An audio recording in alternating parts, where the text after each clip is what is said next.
there are 500 students in a rural school. So total students எவ்வளவு பார்த்தோம்னா total students that is equal to 500 students.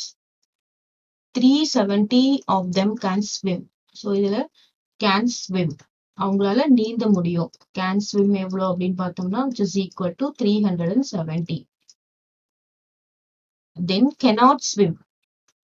நீந்த முடியாத பசங்க எவ்வளோ அப்படின்னு பார்த்தா நீந்த தெரியாத பசங்க cannot swim which is equal to 500 total student minus 370. இப்போ cannot swim எவ்வளோ வரும் 500 minus 370 போட்டோம்னா 500 370. அப்போ 0 இங்க என்ன வரும் 10 இங்க 3 this is 4 minus 3 is 1. So 130 students cannot swim. இப்போ நமக்கு என்ன சொல்லியிருக்காங்க what percentage can swim and what percentage cannot swim. இப்போ இதுக்கு நம்ம fraction எப்படி எழுத போறோம் can swimக்கு that is 370 of total students 500. So percentage can swim is equal to 370. So நம்ம இங்கே கூட நம்ம zeros cancel பண்ணிக்கலாம்.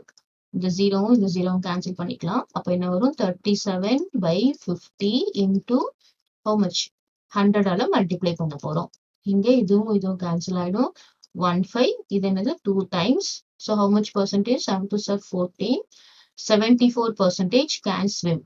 இப்போ cannot swimக்கு நம்ம என்ன பண்ணிக்கலாம் 100% minus எப்பயுமே percentage 100% 74 which is equal to 26% டைரக்டா போட்டுக்கலாம்.